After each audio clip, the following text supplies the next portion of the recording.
Bonjour et bienvenue. Le message qui va suivre vous est présenté par Impact Centre Chrétien Église de Lille. Nous croyons qu'en l'écoutant, vous serez édifiés, encouragés, transformés et propulsés comme une flèche vers votre destinée en Christ. Nous vous souhaitons une excellente écoute et que Dieu vous bénisse. Amen. C'est cela la foi. Donc nous continuons sur cette thématique de la foi qui est l'ingrédient indispensable. L'ingrédient indispensable pour approcher Dieu. Parce que si tu approches Dieu, si tu pries quelqu'un que tu ne vois pas, quelqu'un qui n'est pas dans la chambre, qui n'est pas palpable, et si tu n'es pas conscient qu'il est présent, c'est clair qu'on te prendra pour un fou. Puisque celui qui a des hallucinations a le même comportement. Il parle à quelqu'un qu'on ne voit pas. Quelqu'un a déjà vu quelqu'un parler sur la route. Mais la grande différence entre quelqu'un qui est perturbé et nous, c'est que nous sommes conscients que nous parlons à quelqu'un. Et cette personne est réelle, cette personne est palpable. Je me rappelle, j'avais un de mes collègues il y a quelques années, quand il n'y avait pas Impact Centre Chrétien ici sur l'île, parce que c'est une grâce qu'on ait Impact Centre Chrétien sur l'île. Nous sommes donc dans notre semaine des 3 ans, des 3 années. Donc on peut acclamer le Seigneur pour ça. Nous sommes dans la semaine des 3 années de notre implantation dans cette ville. Et avant, un de mes collègues me disait, mais pourquoi tous les dimanches tu voyages pour aller à l'église? Et je lui avais répondu à l'époque, tu sais que je ne suis pas fou. Il me dit, oui, c'est justement ça qui m'interpelle. Parce que je te connais, parce qu'on se connaît dans la vie, on se connaît dans le travail. Et il me dit, justement, tu n'es pas fou. Et c'est ça qui m'interpelle. Et il y a quelques mois, il était venu ici. Il était venu ici pour un baptême. Ça fait des années qu'on ne s'est pas vu, enfin on se parle au téléphone, on ne se voit plus. Et il me dit, maintenant je comprends. Donc, il a transporté cette question pendant des années. Et aujourd'hui, quand il me voit, il dit, je comprends pourquoi Dieu a fait ça. Et je lui rappelais, tu vois, que je ne suis toujours pas fou. Hein. Et il me dit, oui, je comprends pourquoi. Donc, c'est ça la réalité de la foi. C'est ça la réalité de la foi. Il faut que celui qui s'approche de Dieu croit qu'il existe. C'est la différence entre le fou et le chrétien. Il croit qu'il existe, qu'il est en train de parler à quelqu'un de réel, de palpable, quelqu'un qui se manifeste. Quand on dit il n'est pas en train de parler à une chose, ce n'est pas une idole, ce n'est pas une statue, c'est une personne. Une personne. Donc il faut que celui qui s'approche de Dieu croit qu'il existe et qu'il est le rémunérateur de ceux qui le cherchent. La dernière fois, nous avions vu une différence importante, je reviens dessus, entre la foi et la croyance. Entre la foi et la croyance. Ce qu'il faut savoir, c'est que cette différence n'existe qu'en français. Elle n'existe pas dans le grec. Parce que le mot croyance est la foi mise en action dans le grec. Est-ce que quelqu'un me suit? Mais en français, on n'a pas de terme parce qu'on peut croire, c'est-à-dire on a l'information. Qui ne sait pas que Dieu existe? Tout le monde le sait.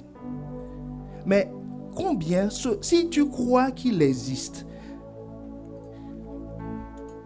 la foi, c'est de mettre ce que tu crois en application. Est-ce que quelqu'un me suit? Parce que c'est comme si tu quittes l'île pour venir ici. Tu sais qu'il y a le tram et que c'est un moyen de transport. Est-ce que quelqu'un me suit? Tout le monde est au courant de ça, que c'est un moyen de transport. Mais tu marches le long du tram. Est-ce que quelqu'un... Enfin, c'est ça le croire. Je crois que c'est un moyen de transport. J'ai l'information, on me l'a dit. Je suis arrivé dans la ville, on m'a donné une brochure disant qu'il y a quelque chose qu'on appelle un moyen de transport ou le Mongi pour voilà, c'est son autre nom. Et je vois ça.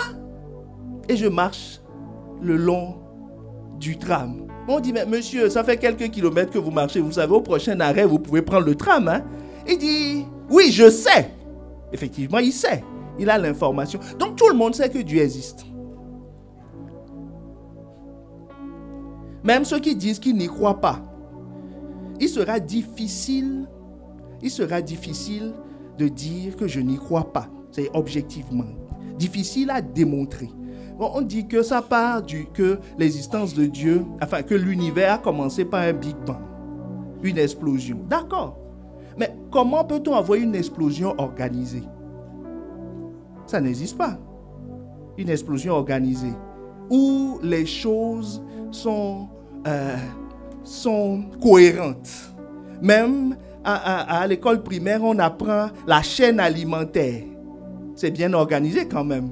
Les lions qui mangent les autres, l'autre qui mange ceci, ainsi de suite, ils se mangent, et puis le cycle est bouclé. Les planètes tournent et il n'y a jamais d'accident. Ça, c'est quelle explosion, ça? Est-ce que quelqu'un me suit? Les saisons. Puisque nous-mêmes, nous prévoyons les saisons.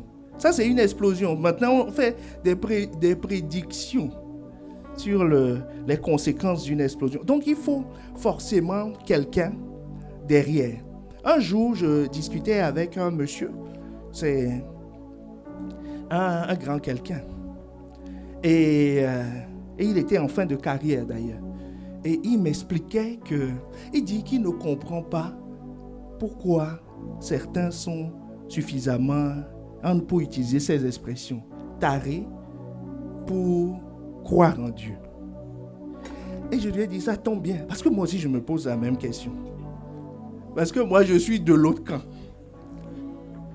Donc, ensemble, entre deux tarés, nous allons réfléchir et évoluer sur la question. Donc, c'est un manager, il dirige une entreprise. Et je lui dis, mais quand même, hein, toi, tu fais beaucoup de réunions pour coordonner les différents services, n'est-ce pas? Je lui dis, mais si Jupiter doit passer à côté de Saturne, ainsi de suite, si ce n'est pas une personne qui a conçu tout ça, ils seront tout le temps en réunion. Hein. Parce qu'il faut dire, hey, ma planète va passer. Est-ce que quelqu'un me suit? Il faut dire, donc ils seront en fait, les différentes personnes, les différentes particules seront tout le temps en coordination. Non, je dis que l'autre hypothèse, c'est que c'est la même et unique personne qui contrôle tout. C'est plus simple. Est-ce que quelqu'un me suit? Parce que c'est comme si, à l'aéroport de Léquin, il y a 10 contrôleurs. Il y aura tout le temps des catastrophes. Il faut tout centraliser, que ce soit une personne qui dit avion numéro 1, positionnez-vous. Numéro 2. Sinon, il y aura des catastrophes. Mais ces catastrophes, ça fait des siècles que ça n'arrive pas. Est-ce que quelqu'un me suit? Donc, il y a quelqu'un derrière. C'est cette personne que nous approchons. C'est cette personne que nous approchons. C'est cette personne à qui nous parlons. C'est le Créateur. Il y a un Créateur quelque part. C'est ce Créateur auquel nous parlons. Et d'autres disent encore que ce Créateur, il est peut-être dans les arbres. Je dis, il va se créer des arbres et se cacher dedans. Je crois qu'il doit être au-dessus des arbres. Est-ce que quelqu'un me suit? Est-ce que quelqu'un me suit? Il y a 5 raisons indispensables pour lesquelles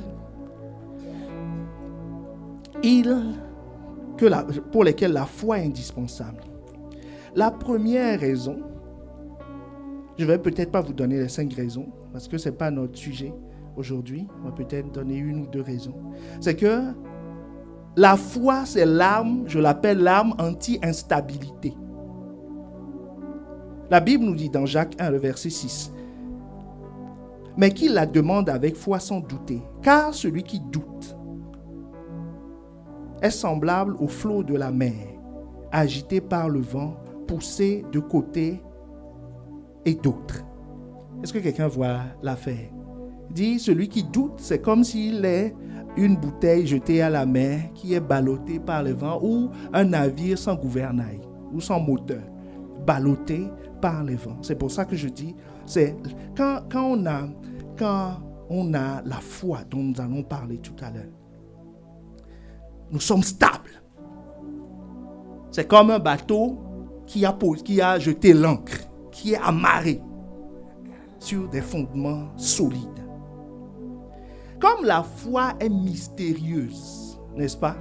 C'est pour ça qu'on ne la cerne pas, c'est pour ça qu'on se pose des questions là-dessus. C'est pour ça qu'on se demande comment je peux chanter « Jésus, nous te couronnons » ? Il n'est même pas là, je ne le vois pas. Et je suis persuadé qu'il est là. C'est un mystère.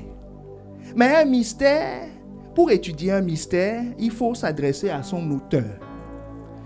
Et il faut étudier les manifestations du mystère. Un exemple de mystère, c'est le vent.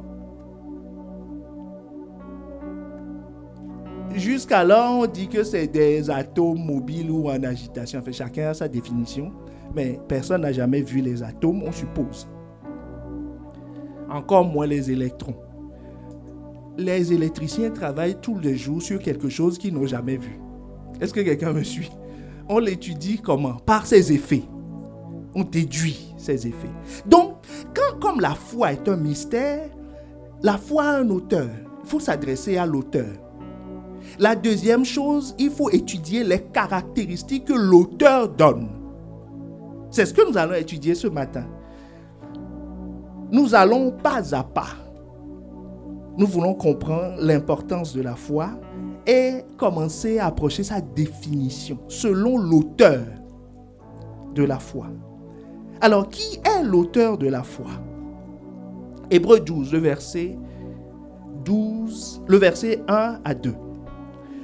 Ce que nous sommes en train de voir et que nous verrons en plusieurs fois. D'ailleurs, le thème de notre séminaire avec notre week-end spécial avec le pasteur Ghislain le week-end prochain, l'endroit où il faut être, c'est la foi audacieuse.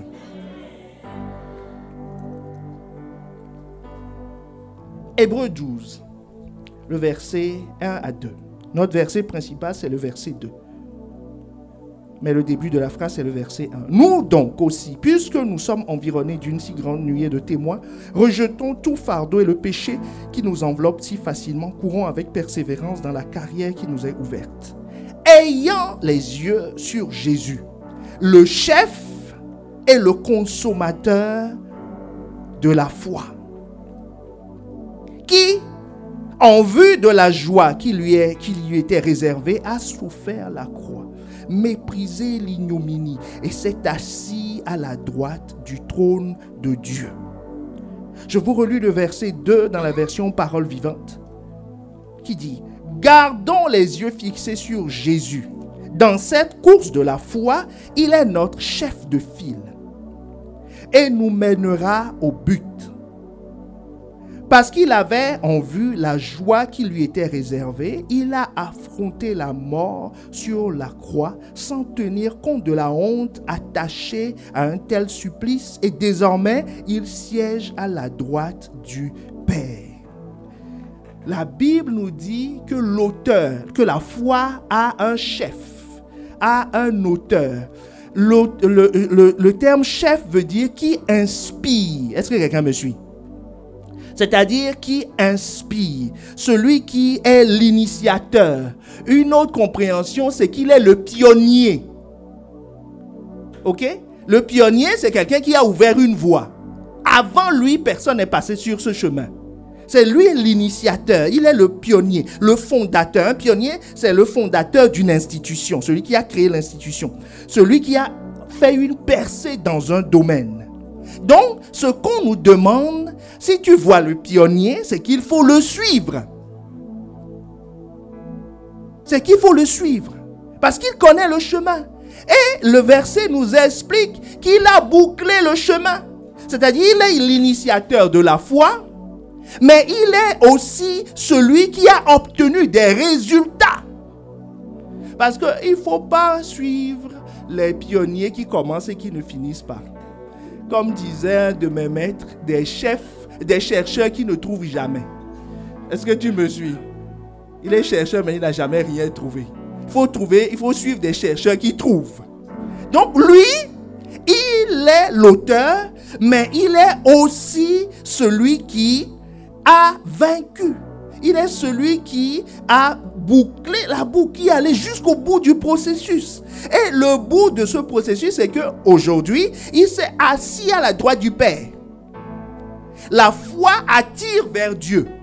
La croyance te donne une information sur la chose. La foi conduit vers Dieu.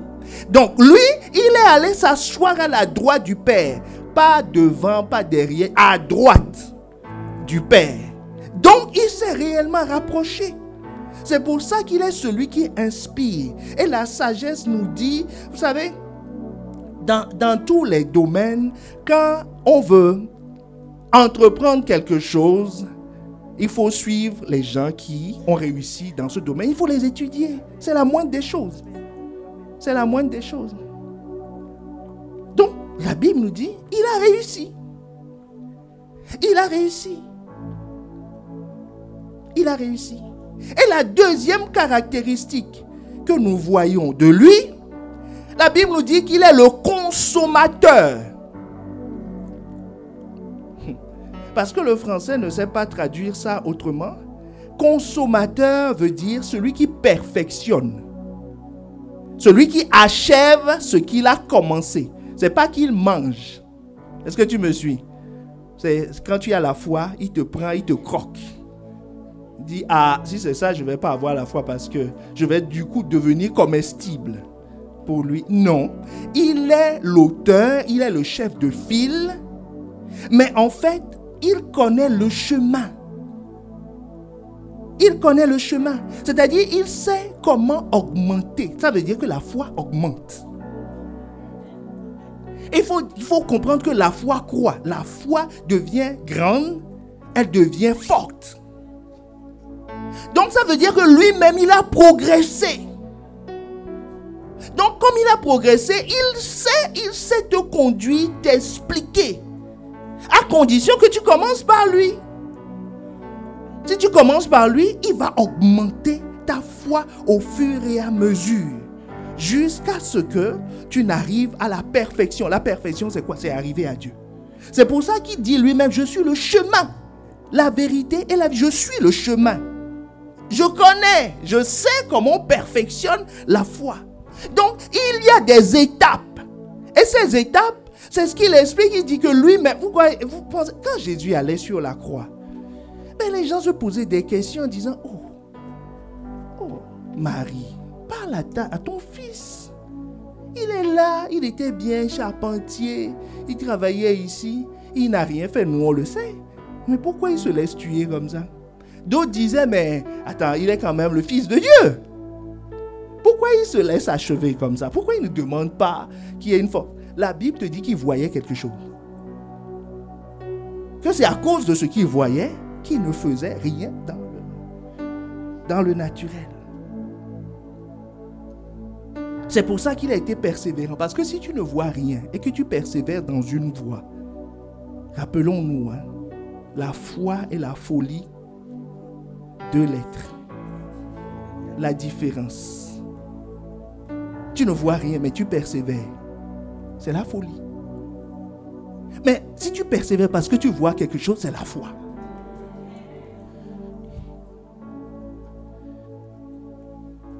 C'est la ferme assurance des choses que l'on espère. Une démonstration de ce qu'on ne voit pas.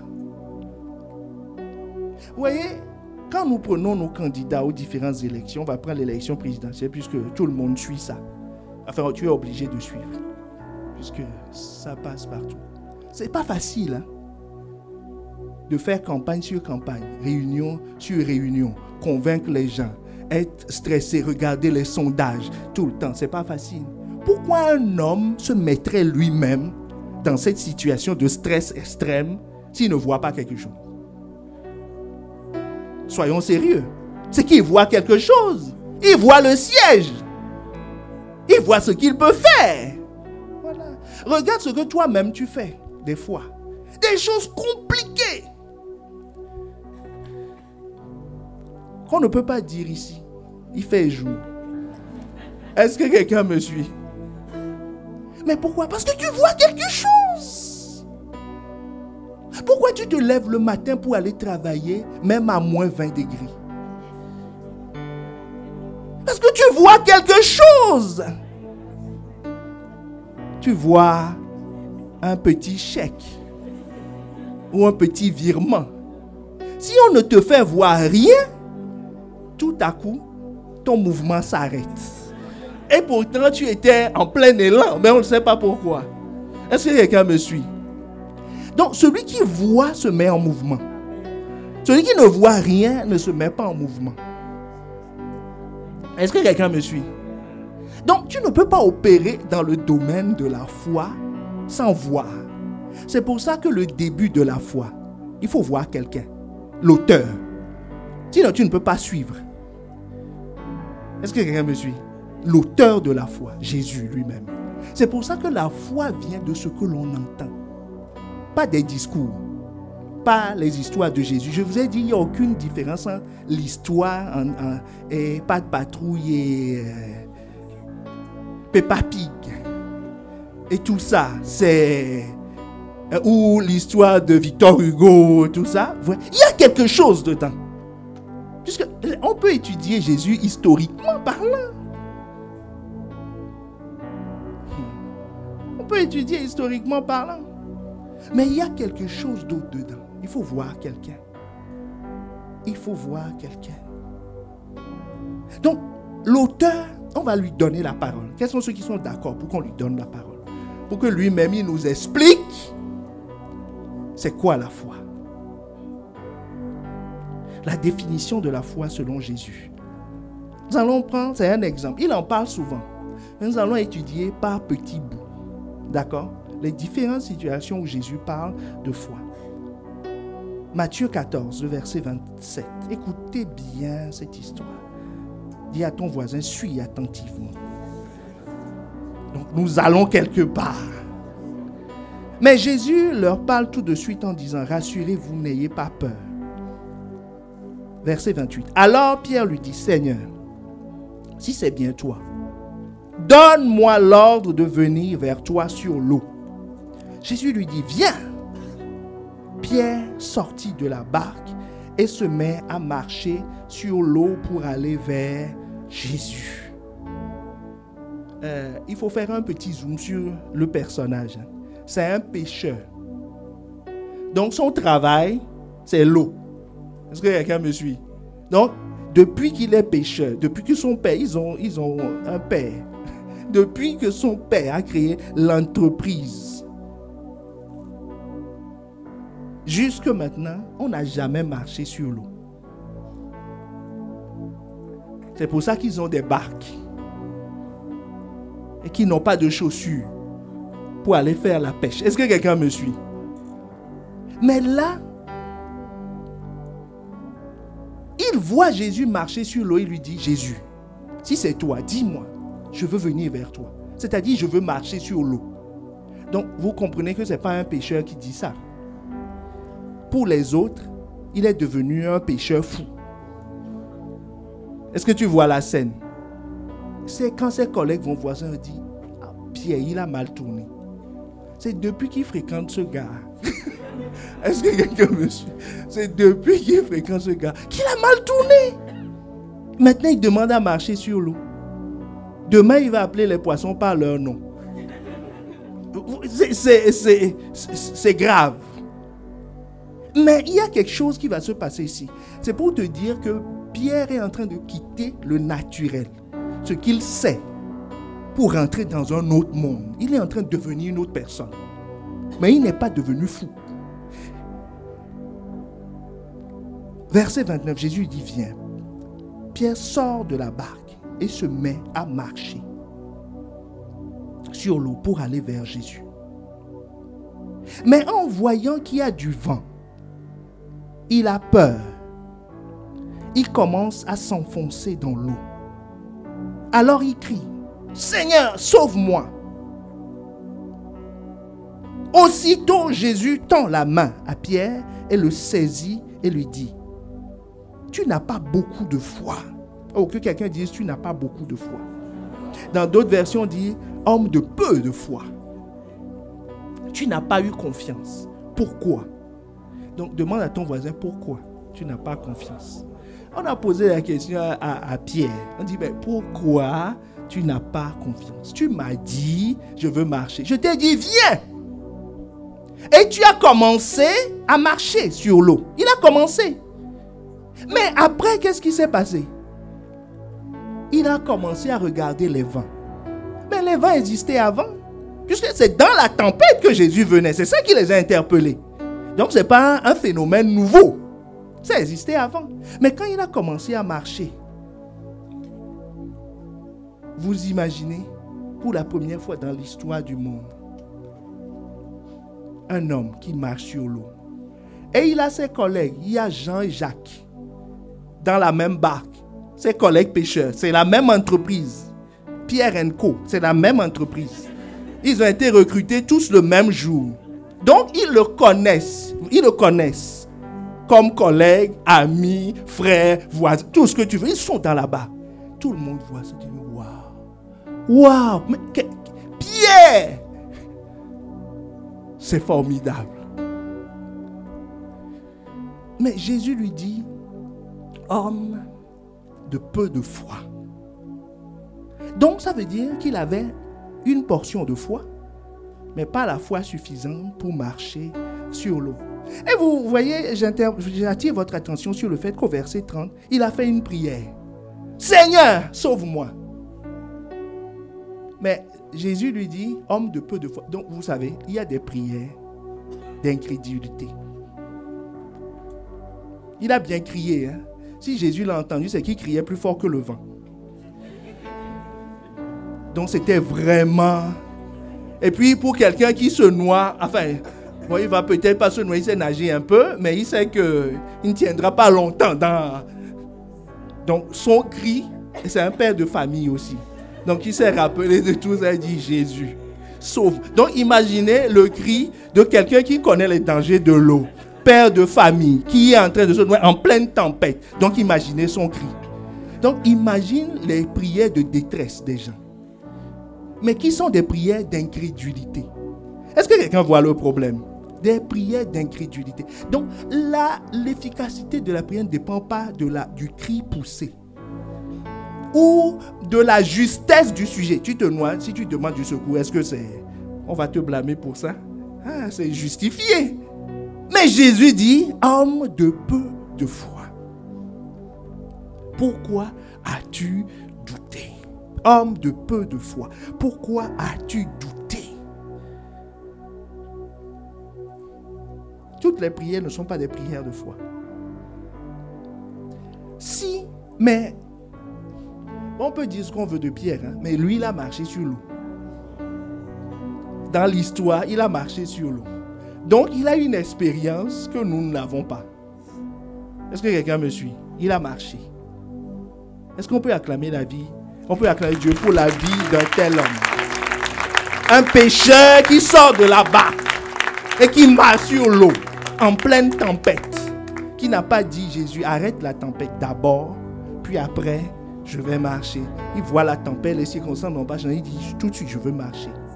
Pourquoi? Parce qu'il voyait l'auteur de la foi. C'est pour ça qu'il a pu marcher.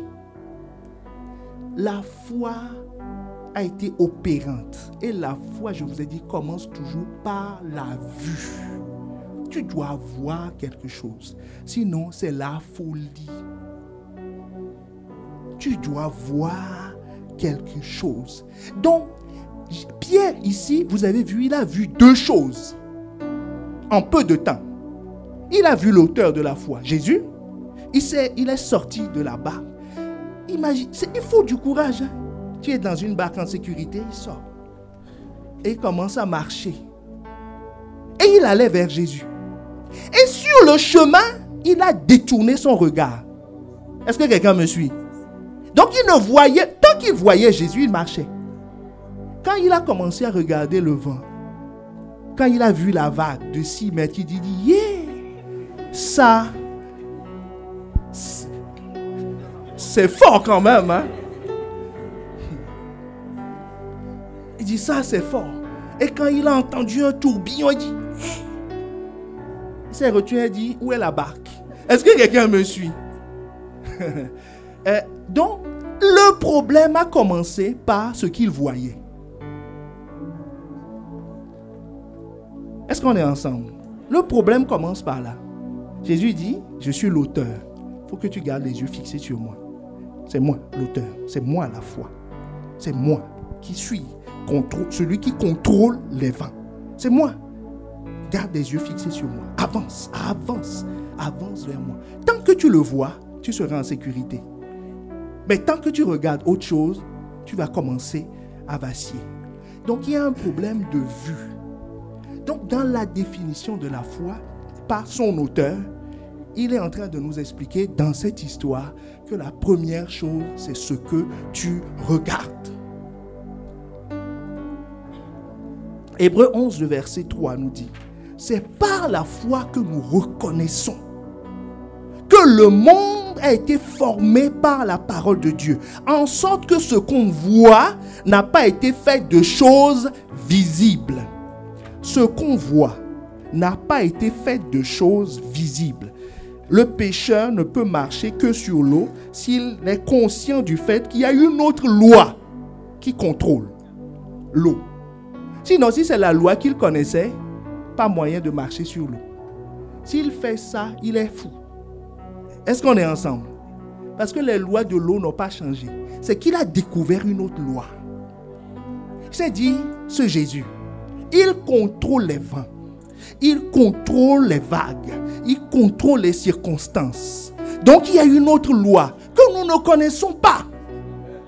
Mais il contrôle. Donc comme il contrôle, il y a une autre loi. C'est pour ça que la foi te dit, la foi, c'est par la foi, c'est par les yeux de la foi que nous reconnaissons que le monde entier est formé par la parole de Dieu.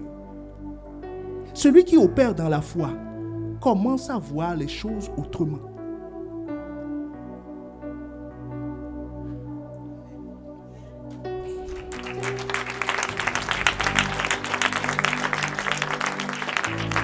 Autrement dit, quand la Bible dit que nous reconnaissons, dans d'autres versions, la version Bible du Semeur dit, c'est par la foi nous comprenons.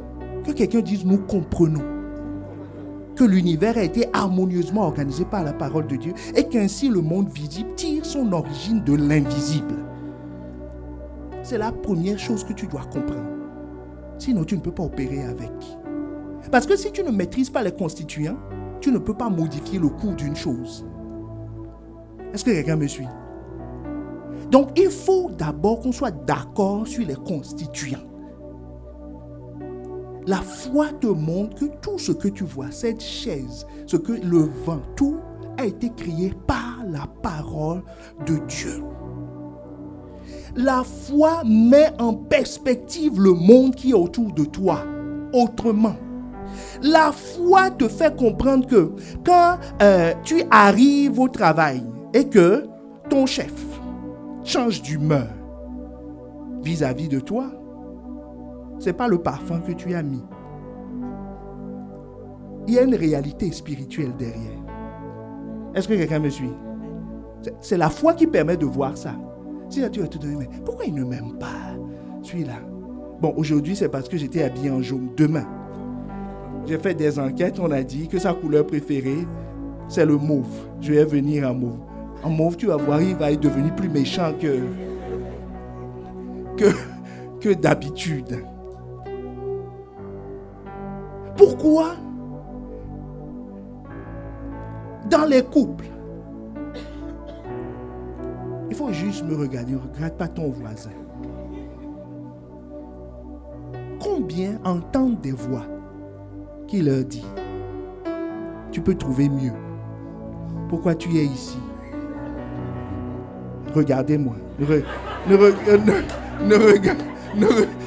Est-ce que quelqu'un me suit?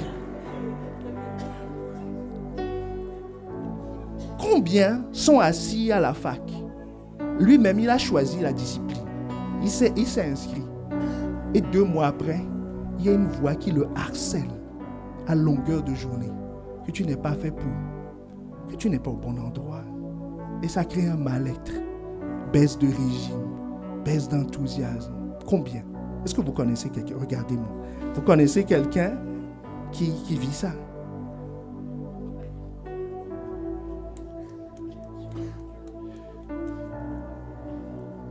Est-ce qu'on est ensemble? Ça veut dire que les choses que nous voyons, après, tu peux prendre un conseiller, on va te taper dans le dos, te démontrer par A plus B que non, en fait, c'est juste un coup de blues que tu as. Que regarde regarde.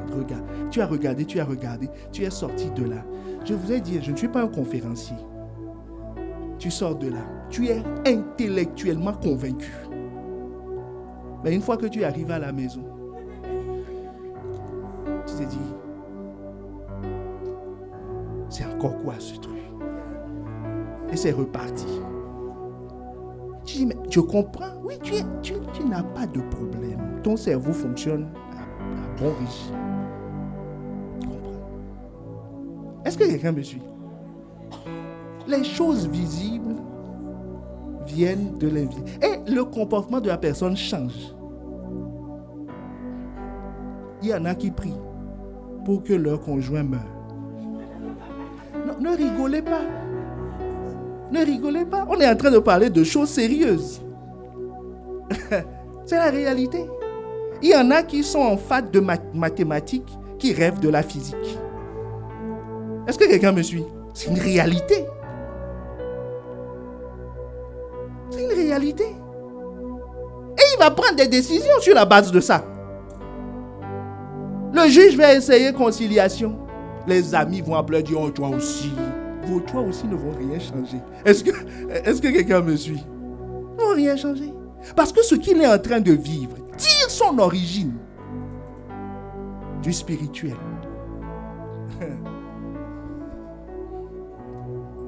La foi va te faire voir le monde autrement. Autrement. C'est pour ça que la Bible nous dit que la foi, c'est la ferme assurance des choses qu'on espère. Tout le monde connaît ce verset. Et une démonstration de celles qu'on ne voit pas. La Bible du semeur nous dit la foi est une façon de posséder ce qu'on espère. C'est un moyen sûr des réalités qu'on ne voit pas. Nous allons aller voir les mots utilisés. Quand on dit ferme assurance, la Bible est en train de dire, le terme veut dire littéralement la substance. La foi est la substance des choses, est la réalité des choses, te fait voir la réalité, la substance même de la chose, pas l'apparence de la chose. La substance de la voiture bleue, ce n'est pas la couleur bleue, c'est les caractéristiques du moteur, les caractéristiques physiques de la voiture. Est-ce que quelqu'un me suit? C'est ça, la substance de la chose. Si tu veux modifier le cours, c'est ça qu'il faut modifier. Ce n'est pas l'apparence. La foi est la substance, ce qui se trouve en dessous, ce qui donne les bases pour quelque chose d'autre. C'est les fondations. C'est sur ça qu'il faut construire. Si on veut traduire ce terme par le sens, pas littéral, de façon littérale, mais par le sens, on peut dire c'est comme un document juridique pour effectuer un transfert de propriété qui démontre le droit légal de posséder.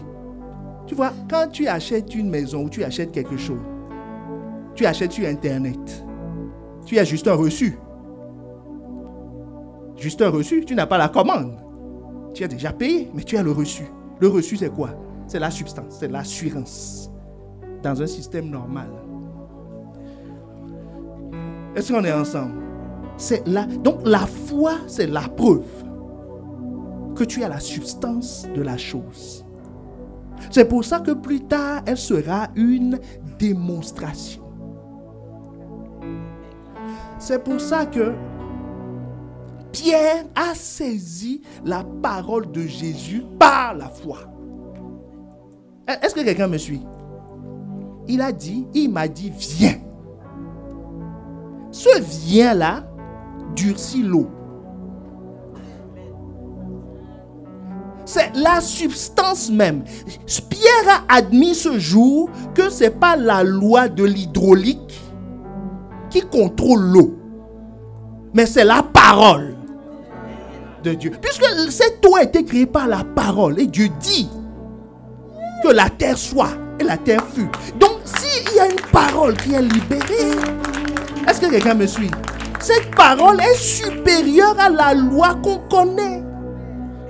Et je peux te dire que dans la nature, Dieu te montre que sa parole est supérieure à tout. Vous savez, les crocodiles ont des poumons, mais ils sont dans l'eau.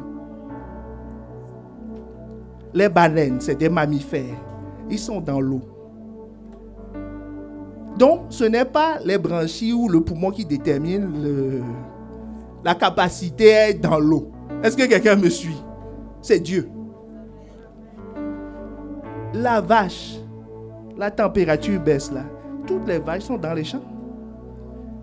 La nuit, il fait moins 10 degrés, ils sont là. Et ça fait la même chose. Mais toi, nu le soir, non, mais reste habillé, va dans les champs. Tiens comme ça. Pourtant, ce n'est pas des animaux à sang-froid. Ils ont les mêmes lois physiques que nous. Mais ils résistent au froid. Ils ne vont pas chez Damar acheter quelque chose. Est-ce que tu me suis? Donc, ce n'est pas l'habillement ou le non-habillement qui détermine la capacité à préserver du froid. C'est ce que le Créateur a dit.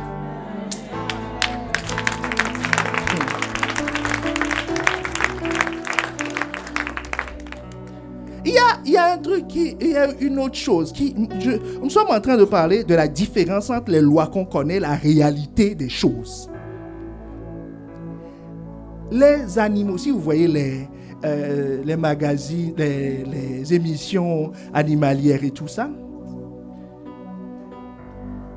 pour qu'un animal soit à terre, il faut vraiment qu'elle soit complètement dévorée. Est-ce que tu me suis? Le crocodile lui mange un bout de la cuisse. Tant qu'il peut y avoir des connexions, c'est comme s'il est insensible à la douleur. Mais toi, si une porte écrase ton petit doigt, il y en a qui vont tomber dans les bras, on va les réveiller. On va les réveiller.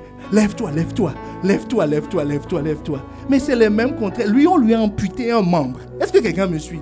Mais il marche.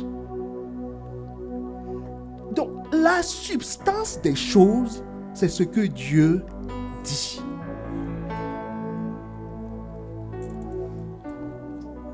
Et ce n'est que la foi qui permet de comprendre ces choses. Et chacun d'entre nous a reçu une mesure de foi. Celui qui a donné sa vie à Christ. Sinon, les autres y croient. Parce qu'ils conçoivent, ils se disent, oui, il y a un homme qui s'appelle Jésus. Il a existé, oui, bon, voilà, De Gaulle aussi a existé. Lui aussi, il a existé. C'est en plus, quoi. Est-ce que quelqu'un me suit? Mais la foi, c'est l'assurance, la substance des choses. Mais ceux qui sont en Christ, ils ont reçu, selon Romains 12, verset 3. Par la grâce qui m'a été donnée, je dis à chacun de vous de n'avoir pas de lui-même une trop haute opinion, mais de revêtir des sentiments modestes selon la mesure de foi que Dieu a départie à chacun. La deuxième chose, donc la foi, c'est la substance. Que quelqu'un dise la substance. La réalité même des choses. Comment les choses fonctionnent. C'est le fond même. La foi. C'est pour ça que Pierre n'est pas fou.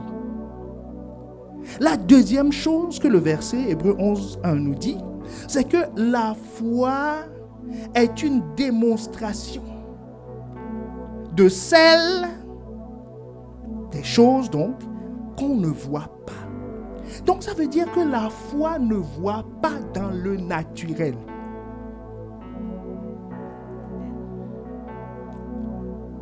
Qu'est-ce que la Bible veut dire? C'est pas parce que les circonstances sont favorables que je dis c'est bon, j'ai la foi. C'est pas la foi, puisque tu as étudié les circonstances. Hein? On t'a dit ci, on t'a dit ça, et tu vois que les choses se présentent bien, donc tu as la foi. Non, tu as la confiance. C'est différent. La foi est indépendante des circonstances. C'est pour ça que Pierre, rappelle-toi, il a commencé dans la foi, il a fini dans le doute. Quand il a commencé, les vents ne se sont pas calmés. Est-ce que quelqu'un me suit? L'eau n'est pas devenue du cristal, c'est-à-dire il n'a pas entendu l'eau s'est solidifiée et puis il a posé les pieds. Et quand il lève le pied, le pas suivant se solidifie. Il y a un panneau, d'ailleurs c'est la nuit que tout ça se passe. Hein. Donc il y a de petites lampes qui éclairent le truc et il marchait. Non. Le fait de marcher n'était pas basé sur des choses physiques. Il voyait dans l'invisible. Donc tu ne peux pas dire que tu as la foi si tu ne vois pas l'invisible. La foi te conduit à voir la réalité exacte des choses derrière. Ce qui se cache derrière. La foi voit dans l'invisible. Regardons l'histoire de Lazare, la mort de Lazare dans Jean 11. Jean 11, verset 9 à 11. Donc Lazare, c'est le frère de Marthe et Marie que nous connaissons bien ici maintenant, puisque nous avons étudié longtemps. Donc c'est une famille qui a l'habitude de recevoir Jésus. Et leur frère s'appelait Lazare. Et c'est de bons amis de Jésus. Et un jour, Lazare est tombé malade. On l'amène aux urgences locales par le SAMU. On ne sait pas ce qui s'est passé.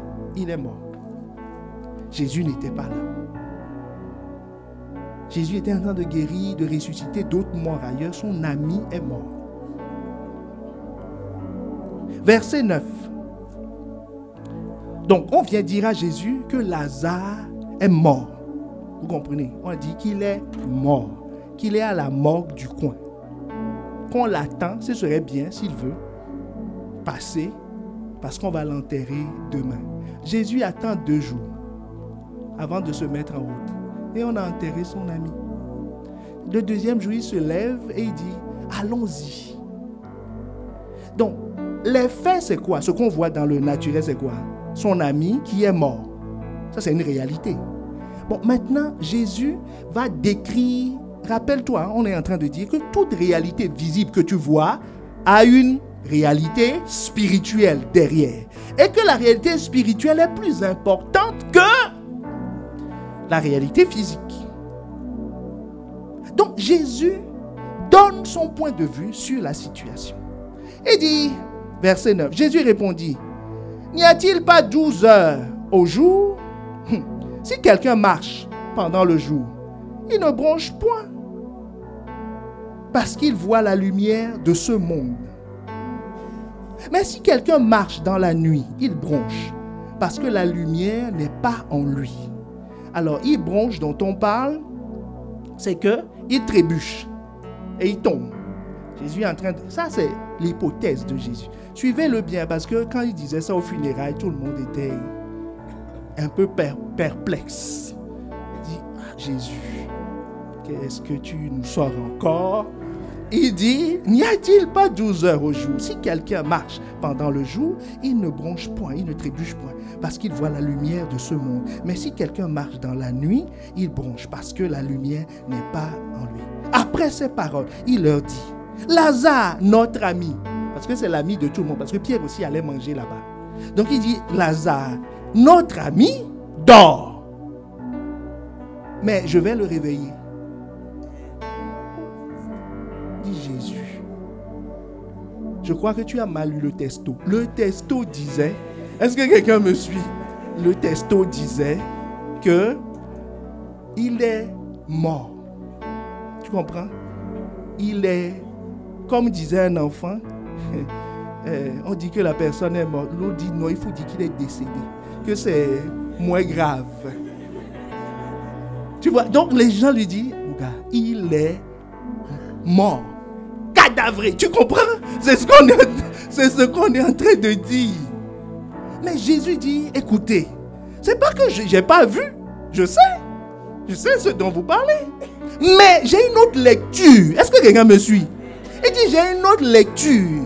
Il dit, la lecture, c'est que Lazare, notre ami, il dort. Donc là, vous me voyez, c'est pour ça qu'il dit, il n'a même pas pris d'offrande pour les funérailles. Il n'a pas envoyé de condoléances. Tout ça, c'est vrai, il n'a pas envoyé de condoléances. Et je vais comme ça, non pas pour aller enterrer quelqu'un, mais pour aller réveiller quelqu'un. Il dit, c'est ça la réalité dans le monde spirituel. Et Jésus est parti. Et c'est ce qu'il a fait. C'est ce qu'il a fait. C'est ce qu'il a fait.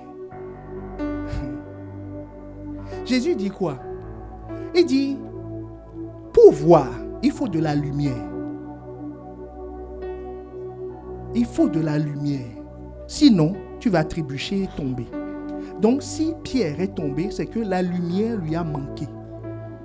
Mais s'il a marché sur l'eau, c'est qu'il avait de la lumière. Et cette lumière, ce n'était pas la lune ou le soleil. Le soleil ne s'est pas levé. Il était dans l'obscurité naturelle. Mais c'était un jour la lumière qui s'est allumée et qui les a éclairés. La foi vient. La Bible nous dit la révélation de ta parole, de tes paroles éclaire. La révélation de tes paroles éclaire. C'est la parole de Dieu. La foi vient de la parole de Dieu. La foi vient éclairer. Et cette lumière vient de la parole. C'est la parole de Dieu qui va t'expliquer quelles sont les forces en présence. Quels sont les enjeux. Est-ce que quelqu'un me suit? Pourquoi ces sentiments montent en toi? Est-ce que c'est normal ou pas normal? Pourquoi on se lève contre toi? C'est la parole qui vient t'éclairer. Est-ce que quelqu'un me suit? La foi vient de ce que l'on entend. Vous voyez que ce n'est pas une question d'analyse. Ça doit venir de la parole. Parce que c'est ça qui amène la lumière. Tu as besoin de lumière pour voir. La révélation de ta parole, la compréhension, la vérité de ta parole éclaire. Elle donne de l'intelligence au simple. Donc la foi est basée sur ce que Dieu dit et non ce que toi-même tu dis. Parce que ta parole n'est pas la lumière. La parole de Dieu décrit comment le monde a été fait. La parole de Dieu décrit qui est l'homme. La parole de Dieu décrit les forces en présence dans toutes les situations de la vie. Est-ce que quelqu'un me suit? La parole de Dieu, elle t'apporte la lumière. En étudiant ça, tu vas comprendre que cette voix que j'entends est une anomalie.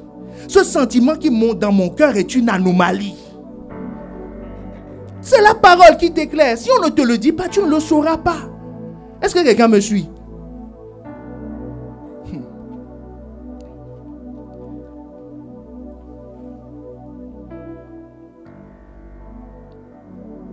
La foi voit la réalité. La réalité décrite par la parole de Dieu. Nous allons prendre 2 applications et nous allons prier. Donc la foi voit. Celui qui voit, c'est celui qui est éclairé. Celui qui est éclairé, c'est celui qui a la parole, qui a entendu la parole de Dieu. C'est que ça. La foi voit. La foi voit une réalité et voit l'autre côté. Ce qui se passe en dessous, la substance même de la chose. Allons voir le cas 2. Nous allons étudier maintenant Hébreux 11. Parce que là, il y a une compilation des hommes de la foi, les modèles. Hébreux 11, le verset 4. Donc, à chaque fois, nous allons prendre une réalité et voir la vérité derrière. C'est par la foi qu'Abel offrit à Dieu un sacrifice plus excellent que celui de Caïn. C'est par elle qu'il fut déclaré juste, Dieu approuvant ses offrandes. Et c'est par elle qu'il parle encore, quoique mort. Abel, c'est qui? C'est les 2 premiers enfants d'Adam. Donc, Dieu créa Adam et Ève, les 2 ont eu 2 enfants. Caïn, l'aîné, et Abel, le plus jeune. Le contexte est le suivant. Genèse 4, le verset 3. Au bout de quelque temps, Caïn, donc l'aîné, fit à l'Éternel une offrande des fruits de la terre. Nous sommes en train de parler simplement d'une chose naturelle qui est l'offrande. C'est naturel ça. C'est-à-dire, il y a un panier où il y a quelque chose qui passe, où on demande, voilà, c'est une offrande. C'est banal, non? Voilà. Mais en réalité, ce n'est pas du tout banal. Au bout de quelque temps, Caïn fit à l'Éternel une offrande des fruits de la terre. Et Abel, de son côté, en fit une des premiers-nés de son troupeau et de leur graisse. L'Éternel porta un regard favorable sur Abel et sur son offrande. Mais il ne porta pas un regard favorable sur Caïn et sur son offrande. Caïn fut très irrité et son visage fut abattu. Est-ce que quelqu'un voit le contexte? Donc, il y a deux personnes, deux frères qui s'aimaient. Ils se lèvent tous les deux, chacun offre. L'aîné a commencé, le cadet a suivi. Tous sont offerts. Lui, il est cultivateur, il est agriculteur. Il a offert les fruits de la terre. L'autre, il est éleveur, il a offert du bétail. Et puis, la Bible nous dit, l'offrande de l'un a été appréciée et l'offrande de l'autre n'a pas été appréciée. Est-ce que Dieu serait carnivore ou moins végétarien? Est-ce que vous voyez, est-ce que c'est le repas? L'autre a ramené des patates, Dieu n'aime pas ça. L'autre, il a ramené du gigot et Dieu préfère. Est-ce que c'est ça la question? C'est pas ça la question. Puisque la Hébreux 11, le verset 4, te dit que c'est par la foi qu'Abel a offert. Donc ça veut dire que Caïn n'a pas offert par la foi. C'est ça qui les a distingués. Est-ce que quelqu'un me suit? C'est ça qui les a distingués. L'un est venu par la foi. Par la foi. Hébreux 11, verset 3, nous dit que Hébreux 11, verset 3. C'est par la foi que nous reconnaissons que le monde a été créé par la parole de Dieu. En sorte que ce qu'on voit n'a pas été fait de choses visibles.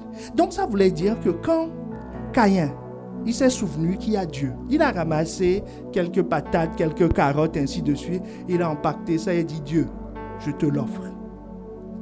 Pour lui, c'est comme il offrait ça à sa mère. Est-ce que quelqu'un me suit? Mais Abel était conscient qu'on parle de Dieu, que ce n'est pas n'importe qui. Donc il ne peut pas se présenter avec n'importe quelle brebis, n'importe quel agneau, n'importe quoi. Est-ce que vous voyez la différence? Donc il a apprêté, personne ne lui a dit, mais la Bible nous dit quoi? Qu'il a pris les premiers-nés. C'est un signe d'honneur. Est-ce que tu vois la différence? C'est un signe d'honneur. Il a pris les premiers-nés de son troupeau et de leur graisse. La graisse signifie ce qu'il y a de meilleur. C'est ça qu'il a apprêté.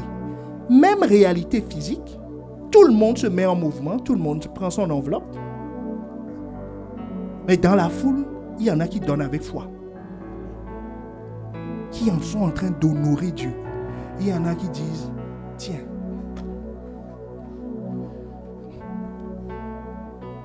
est-ce que tu vois la différence? Abel était conscient, c'est ça la foi. Il était conscient qu'il n'est pas en train de faire n'importe quoi, qu'il est en train de donner au Créateur. Il donne le meilleur de lui-même. Vous savez, il y en a qui servent Dieu, mais qui ne sont pas conscients. Ils servent Dieu exactement comme leur patron, au service. Est-ce qu'on est ensemble? Pour eux, servir Dieu, ils ne savent pas que c'est le plus grand privilège. Pour eux, vous voyez, c'est pas par la foi. C'est par ses aptitudes. C'est par ses capacités. Je sais faire ça, donc je le fais. J'ai des patates, je donne à Dieu. C'est ce que Caïn a fait. Mais Abel a dit non, c'est pas parce que j'ai des patates, je dois préparer. C'est le meilleur que je dois lui offrir. Donc en faisant ce geste, il était conscient du spirituel derrière. Vous savez, les gens viennent à l'église sans être conscients, c'est-à-dire dans cette salle ici ou ailleurs, sans être conscients que Dieu est là. Est-ce que vous voyez la différence? C'est pour ça qu'il y en a qui approchent avec foi. Et quand il faut adorer, ils adorent comme s'il n'était rien. Mais celui qui n'est pas conscient se dit non, je ne vais quand même pas m'aimer, je suis quelqu'un. Je suis quelqu'un. Dis, vous chantez trop fort. Ça me casse le tympan.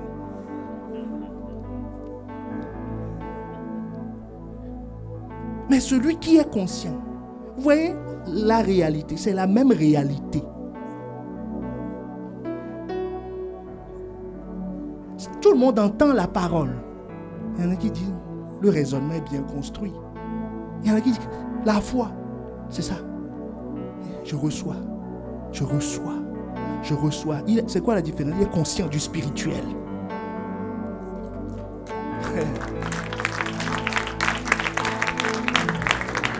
Je vous avais raconté la dernière fois comment j'étais broke il y a quelques années. Des situations compliquées, émotionnellement, intellectuellement, sous pression, matériellement, toutes sortes de façon même climatique. Tout était pression. La même année, il fallait préparer des concours, atteindre des objectifs en étant soi-même. La parole, est-ce que j'ai vu ça? C'est le médicament. À force d'écouter, ça m'a relevé. J'ai donné la même parole à quelqu'un d'autre. Il dit non, ça c'est des discours. Ça a été un discours pour lui. Est-ce que quelqu'un me suit? Ça a été un discours pour lui. On est toujours en contact. C'est un discours pour lui. Un discours politique. Mais moi, ce n'est pas un discours. Ça m'a relevé. Je peux être devant vous aujourd'hui à cause de ce médicament.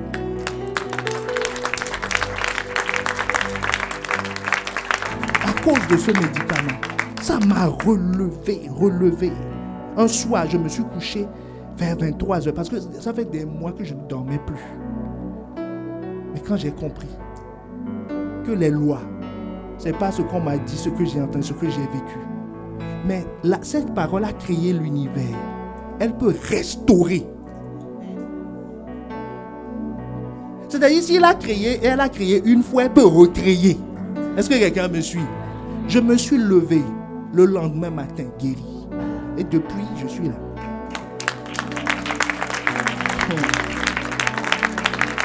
Donc, derrière un simple fait, il y a une offrande. Est-ce que quelqu'un me suit? Une offrande. Il n'y avait même pas un pas de célébration pour chanter. Chacun,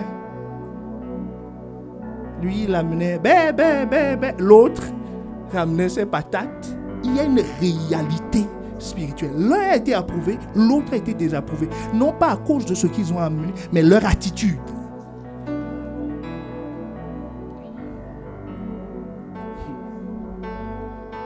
C'est pour ça qu'en Jean 3, le verset 12 nous dit: n'imitons pas Caïn. Dis à ton voisin, n'imite pas Caïn. Ne l'imite pas. Dans tout ce que tu fais, sois conscient qu'il y a Dieu. Et il faut le vénérer. Il faut le vénérer. On n'a pas le temps d'en parler, mais la Bible nous dit que tout ce qui est dans le verset 13, je pense, l'Hébreu 11, tous ceux qui ont été sur la terre, qui ont été des hommes de foi, ont été conscients de ces choses. Ils savaient qu'ils étaient des passagers, que leur cité, ce n'est pas le monde. C'est pour ça que tu ne vas pas te battre pour les maisons, tout ça, et puis tu vas partir et laisser pour je ne sais qui. Le deuxième exemple, c'est la foi de Sarah. Vous connaissez Sarah maintenant, la femme d'Abraham. La dernière fois, nous avions parlé de ses émotions. Sarah, pour qui la situation était quand même un peu compliquée, ils étaient devenus des colocataires à la maison depuis des années. Le jour où Sarah a appelé Abraham chéri, Abraham a dit, c'est qui? Il a commencé à dire à ses serviteurs, ne faites pas ces choses ici. Les serviteurs disent, non, monsieur, c'est votre femme, c'est madame, votre femme, qui vous appelle chérie. Il a secoué la tête. Sarah, tu as besoin de quelque chose? Sarah dit non, j'ai changé. Sarah dit, j'ai changé. Comprenons bien son histoire. Hébreux 11, verset 11 à 12, pardon. C'est par la foi que Sarah elle-même, malgré son âge avancé, fut rendue capable d'avoir une postérité, parce qu'elle crut en la fidélité de celui qui avait fait la promesse. Nous sommes en train de parler d'une histoire de maternité. Ça, c'est le réel, ça. Est-ce que quelqu'un me suit? Maternité. Donc, tout le monde va à la maternité, mais il y a des maternités spirituelles et des maternités charnelles. C'est ce dont la Bible parle. Il dit qu'elle a enfanté en étant consciente d'une réalité spirituelle. Elle n'a pas enfanté parce qu'elle s'est dit, bon, j'ai quand même 80 ans, il faut que je...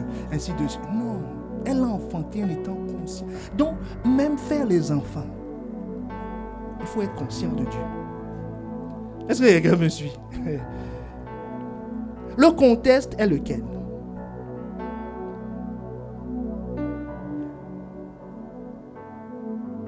Le contexte est que Sarah était stérile.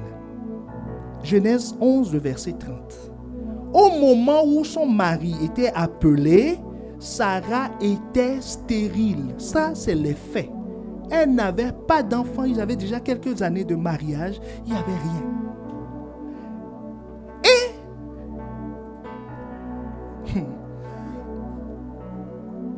Mais ce qu'elle ignorait, c'est que dans le monde spirituel, ce n'est pas Dieu qui l'a rendue stérile. Elle était stérile, mais ce n'est pas Dieu qui l'a rendue stérile. Ce que quelqu'un ignore, c'est que le combat que tu es en train de mener, ce n'est pas Dieu qui l'a initié. Est-ce que quelqu'un me suit? Elle était dans une situation. Dieu n'est pas l'auteur. Le drame que tu vis, pour lequel tu accuses Dieu, ce n'est pas Dieu. Elle était stérile. C'est sa réalité. Elle n'avait pas d'enfant. Après plusieurs années de mariage, elle n'avait pas d'enfant. Et Dieu les appelle. Et l'appel de Dieu, c'est quoi? Qu'ils allaient avoir une nation. Donc Dieu est en train d'appeler une femme qui est stérile. Vous comprenez pourquoi il rigolait depuis des années? Parce qu'elle sait. Elle sait ça depuis le départ, qu'elle est stérile. Mais Dieu dit, toi tu vas avoir une nation. Mais il dit, mais non, soyons sérieux. Soyons sérieux. Soyons sérieux. Soyons sérieux. Genèse 17, le verset 19, pardon. 17-19. Vous savez, c'est ce que quelqu'un dit. Il dit, c'est trop difficile pour moi. Je ne suis pas qualifié. Et tu sais que Dieu te demande autre chose. Que tu es appelé à d'autres choses. Mais quand tu te vois, tu dis, comme Sarah, je suis stérile. Je n'en ai pas les capacités. Je n'ai pas l'aptitude. Je ne suis pas né de les circonstances de ma vie. Non, tu sais, j'ai vécu beaucoup de choses. Ceci, cela. Et tu dis, tout ça, c'est la faute de Dieu. Si tu voulais que je sois ici, tu n'avais qu'à. Dieu l'a appelée, elle était stérile. Verset 19. Dieu dit, certainement, Sarah, ta femme, t'enfantera un enfant. Et tu l'appelleras du nom d'Isaac. J'établirai mon alliance avec lui comme une alliance perpétuelle pour sa postérité après lui. Donc, ça veut dire que ce qu'elle vivait, sa réalité n'était pas la réalité de Dieu dans le monde spirituel. Ce n'est pas la substance. Est-ce que quelqu'un me suit? La substance, c'est qu'elle était féconde.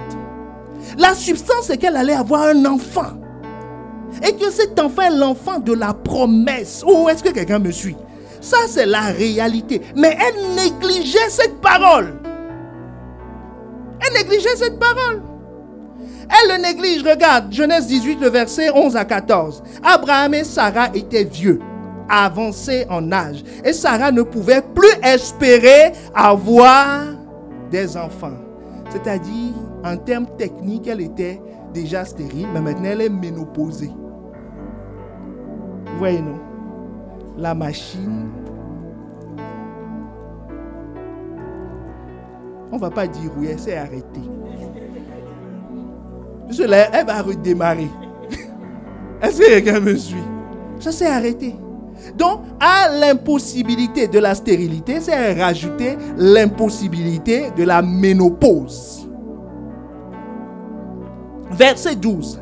Elle rit en elle-même en disant, maintenant que je suis vieille, aurais-je encore des désirs? Mon Seigneur aussi est vieux.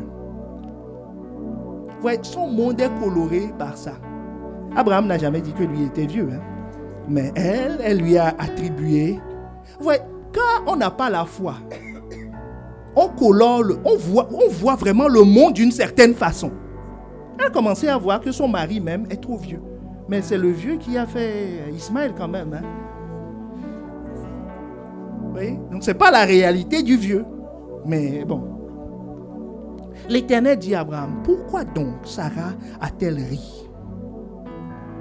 En disant, est-ce que vraiment j'aurai un enfant, moi qui suis vieille? Elle a pensé dans sa tête. Hein? Elle ne l'a pas dit. Verset 14. Y a-t-il rien qui soit étonnant de la part de Dieu? Oh, y a-t-il rien qui soit étonnant de la part de l'Éternel? Au temps fixé, je reviendrai vers toi et à cette même époque, Sarah aura un enfant. Maintenant, ça c'est les faits. Elle a rigolé dans son cœur, disant c'est impossible. Ils ne me connaissent pas, stérile, ménopausée. C'est impossible. Maintenant, les dessous de l'affaire. Que quelqu'un dise les dessous de l'affaire. La réalité spirituelle qui est en train de se produire. Verset 9. Verset 9. En fait, la scène, c'est qu'ils sont en train de recevoir la visite de deux anges, deux personnes qui viennent des cieux. Donc, qui transportent la parole de Dieu. C'est des messagers qui viennent chez eux. Alors, il lui dit, les messagers, les deux messieurs là, alors il lui dit, où est Sarah, ta femme? Et il répondit, elle est là, dans la tente. Donc, dans l'espace où ils étaient. Est-ce que, suivons attentivement, hein, dans l'espace où ils étaient. L'un d'entre eux dit, je reviendrai vers toi à cette même époque. Et voici, Sarah, ta femme, aura un fils. Sarah écoutait, que quelqu'un dise, Sarah écoutait. À l'entrée de la tente qui était derrière lui. C'est la première fois que Sarah entend la parole de Dieu. Avant, c'était la parole d'Abraham. Avant, c'était la parole d'Abraham. C'est Abraham qui lui disait, Dieu m'a dit que nous aurons un enfant. Dieu m'a dit, il m'a appelé. Il m'a dit que nous ne sommes pas stériles. Il dit, chérie, tu n'es pas stérile. Tu vois, nous allons avoir un enfant. C'est Abraham. La parole d'Abraham ne produit pas la foi. Elle n'a jamais cru ce que son mari disait. Et quand on ne croit pas, quand tu ne crois pas, tu laisses ta place. C'est elle qui est partie chercher Agar. C'est pour ça que tu es ici. Il y a des choses que tu as abandonnées. Parce que tu n'y crois plus. Des positions que tu as abandonnées. Des batailles que tu dois mener, que tu as choisi. Tu as abdiqué. Parce que tu ne vois pas. Est-ce que quelqu'un me suit? Parce que tu ne vois pas l'enjeu spirituel. Quelqu'un qui refuse de recevoir Christ parce qu'il ne voit pas l'enfer derrière. Est-ce que quelqu'un me suit? Quelqu'un qui ne veut pas s'engager avec Christ parce qu'il ne sait pas qu'il est appelé à quelque chose. Quand il se voit, il dit non, moi je suis un moins que rien. Il dit, tu connais ma vie, tu connais mon passé, je suis gaffeur professionnel. Des hautes études de gaffologie de Paris. Est-ce que quelqu'un me suit? Il dit c'est impossible. Il dit je suis stérile et ménopausée et vieille. C'est-à-dire, ma ménopause, ce n'est pas d'hier en disant que c'est 1 sur 2. Peut-être que ça fait 10 ans. Est-ce que quelqu'un me suit? Voilà, il dit c'est désespéré. C'est désespéré. Mais là, l'ange demande, est-ce qu'elle est dans les parages? Son mari dit oui. Et il se met à parler. Il dit, l'année prochaine, à pareil moment, tu vas enfanter. Et c'est tombé dans ses oreilles. Elle a rigolé au début. Mais la parole est rentrée. La semence est rentrée. Ça a commencé à faire son travail. À faire son travail. À faire son travail. C'est pour ça que la Bible ne nous parle plus de ce qui s'est passé de ce moment-là jusqu'à ce que l'enfant arrive. Parce que la parole a commencé à travailler en elle. Jusqu'à présent, tu n'écoutes pas Dieu. Tu écoutes ce qu'on dit. Tu n'as jamais ouvert ton cœur toi-même en disant, Seigneur, parle-moi. Parle-moi. Tu utilises les paroles des autres. Tel a dit, tel a fait. Ça a produit la foi chez lui. Toi-même, présente-toi. Dis, Seigneur, tu existes. Parle-moi. Qu'est-ce que tu penses de ma situation? Présente-toi toi-même. Elle s'est présentée elle-même. Dis, je suis dans l'attente. Parle. L'année prochaine, qu'est-ce que l'ange a dit de nouveau qu'ils n'ont jamais dit? Que Abraham va avoir un enfant, ça fait la 10e fois qu'il répète ça. Mais ça, c'est la première fois pour elle. Est-ce que quelqu'un me suit? On t'a confié... On n'a pas le temps d'aller en profondeur sur ça. Sarah est l'aide d'Abraham. C'est Abraham qui a la promesse. C'est à lui que Dieu a parlé. Et elle doit exécuter. C'est pourquoi le verset 12 d'Hébreux 11 nous dit, c'est pourquoi qu'on l'affiche. Hébreux 11, le verset 12.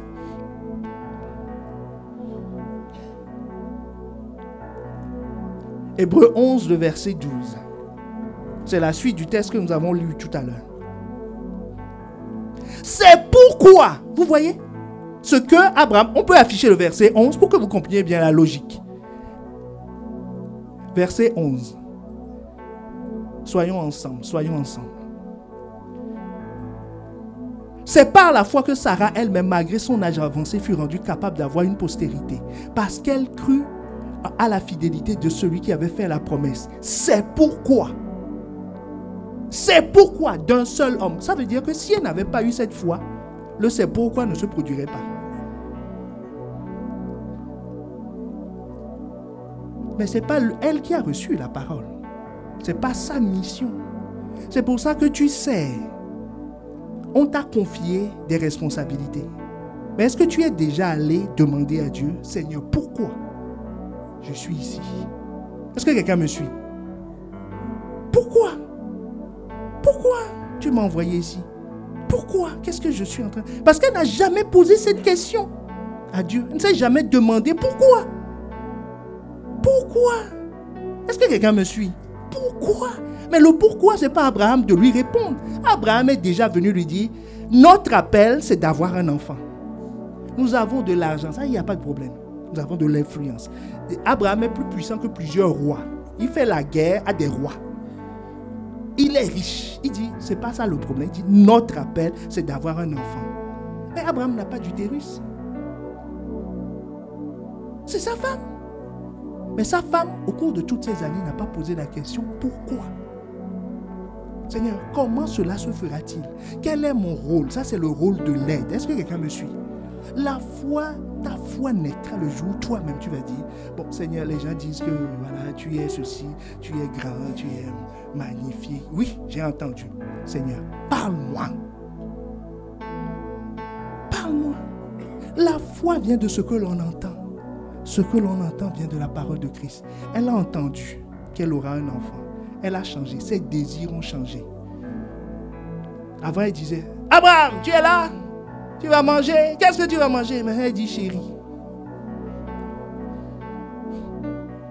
Ses désirs ont changé. Est-ce que quelqu'un me suit? Ses désirs ont changé. Elle était vieille, stérile et vieille. Mais elle a retrouvé la capacité d'avoir un enfant. Parce que c'est cette parole qui crée les cycles. C'est cette parole qui a créé son utérus. C'est cette parole qui a créé son corps. Si cette parole dit que tu vas enfanter, elle l'enfantera.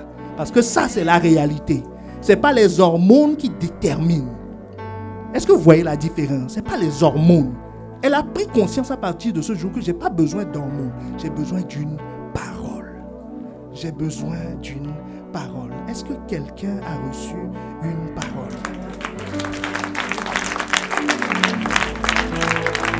il faut maintenant que tu prennes la résolution d'aller écouter par toi-même.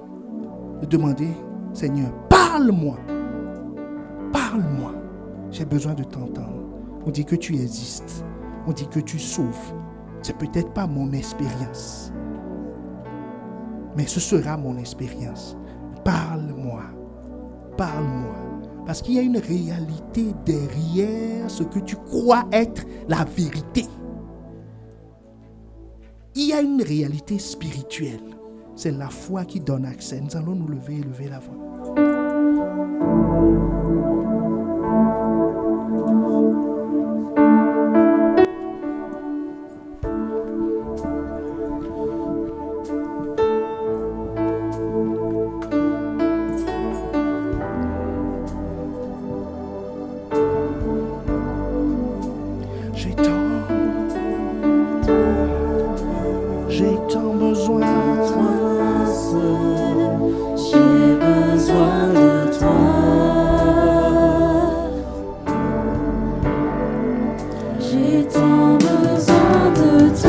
Nous allons simplement demander, si tu es ici et que jusqu'à présent, tu ne connais pas ce Dieu. Pour toi, c'est un personnage historique. Que tu as été interpellé, que tu te dis, je veux te connaître.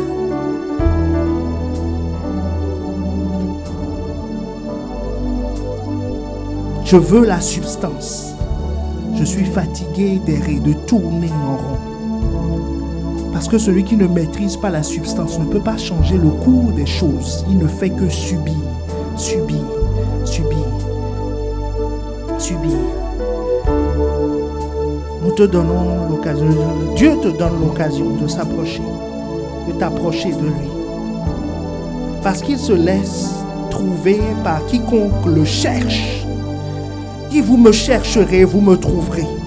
Si vous me cherchez de tout votre cœur. Donc l'occasion est donnée à quelqu'un. Lève juste la main là où tu es en disant, Seigneur, je veux te connaître. Je sais que ces gens ne sont pas fous. Je vois les effets. C'est comme le vent. Donc je suis obligé de croire que tu existes. Lève juste la main là où tu es. Lève juste la main là où tu es.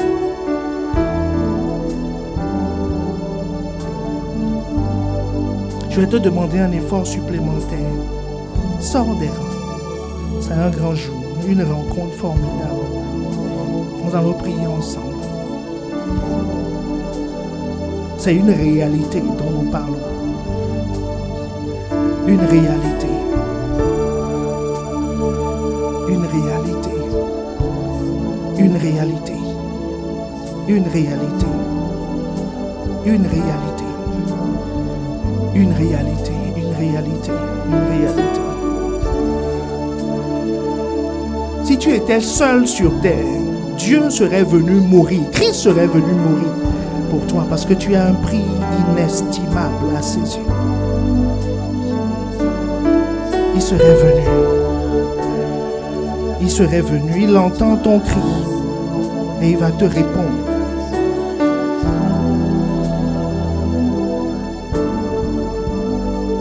Et il va te répondre. Tu vas juste répéter après moi, avec toute l'église. Tu vas juste répéter, Seigneur Jésus, je sais que tu existes et que tu es le rémunérateur de ceux qui te cherchent. Je m'approche et tu te laisses trouver. Révèle-moi qui tu es. Je veux bénéficier de ton sacrifice sur la croix. Je reconnais que tu es mort pour moi et que tu es ressuscité le 3e jour et que tu es assis à la droite du Père. Je te donne ma vie Parce que je veux suivre le même parcours. Je veux être assis avec toi, auprès du Père. Je veux accomplir ce pourquoi tu m'as créé. Je veux que ma vie compte. Et elle comptera. Dans le nom de Jésus. Amen. Amen. Bienvenue dans le royaume.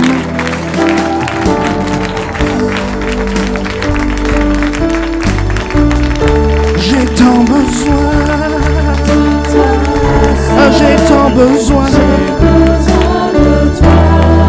Oh, quelqu'un va élever la voix et dire: Seigneur, à partir d'aujourd'hui, je veux quitter la folie et rentrer dans la foi.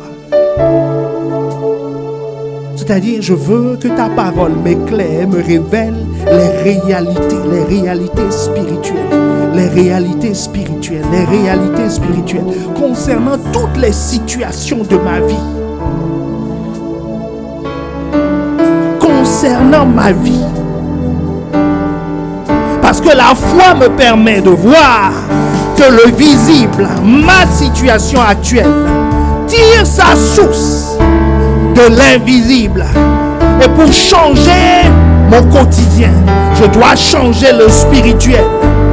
Ah Seigneur, que notre parcours soit le parcours d'Abel, que notre parcours soit le parcours de Sarah, que notre parcours soit le parcours de Christ, l'auteur et le consommateur de la foi.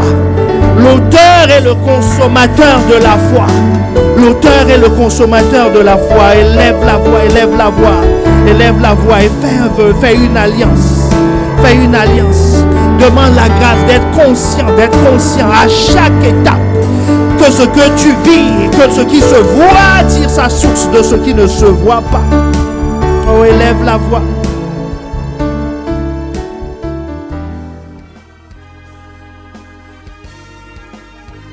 Nous espérons vivement que vous avez été édifiés par ce message. Pour en savoir plus sur notre Église, rendez-vous sur notre page Facebook Impact Centre Chrétien-Campus Lille ou téléphonez-nous au 33 7 83 88 23 16. À très bientôt et que Dieu vous bénisse.